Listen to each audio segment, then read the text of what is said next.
जानकारी के लिए मेरे साथ मेरे सहयोगी न्यूज रूम से जुड़ गए हैं आदित्य झा।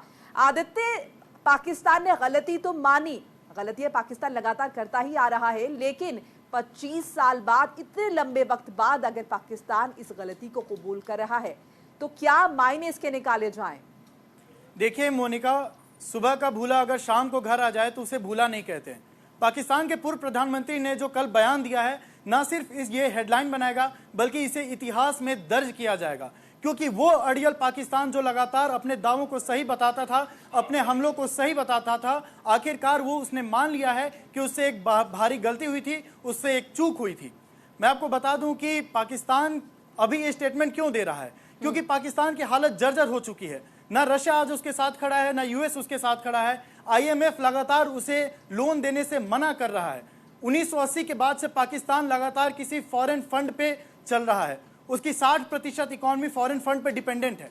ऐसे में अगर आईएमएफ और सोवियत दोनों, माफ कीजिएगा रूस, दोनों अगर उसे ऐसे मौके पे लोन देने से मना कर देते हैं तो पाकिस्तान के पास कोई बड़ा ऑप्शन बचता नहीं है, और उसके पास दो ही ऑप्शन बचते हैं, चाइना और भारत। चाइना के पास वो जा नहीं सकता क्योंकि चाइना पहले ही उसके कई सारे रिसोर्सेज को ले चुका है। अब उसे ये दिखता है कि भारत के पास अगर वो आता है, भारत से अगर वो मदद मांगता है तो कहीं ना कहीं उसके लिए एक अच्छा बात होगा।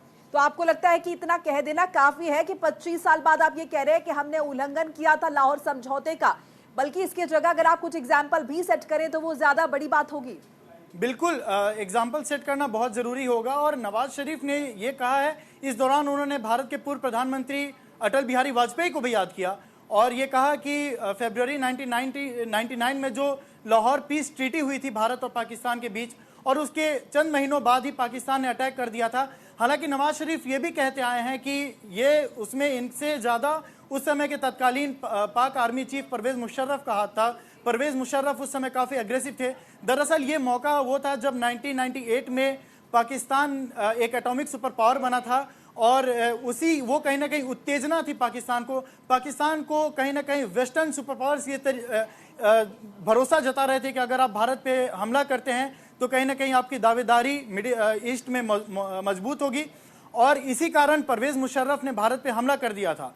लेकिन नवाज शरीफ ने कल एक और बयान दिया कि बिल क्लिंटन ने उन्हें करोड़ों रुपए ऑफर किए थे, जिसे पाकिस्तान ने ऑफर को ठुकरा दिया था, और आज पाकिस्तान एक एटॉमिक सुपर पावर है। लेकिन अब बात यही आती है कि पाकिस्तान ने यह बयान तो दे दिया है, लेकिन पाकिस्तान के रुख में कोई बड़ा बदलाव नजर नहीं आया है। अब हालांकि पाकिस्तान अगर इस तरीके के बयान देता है और अगर एक कोशिश करता है तो दोनों देशों के बीच एक अच्छे रिश्ते हो सकते हैं आगे आने वाले समय में। चलिए, शुक्रिया आदित्य हमारे साथ।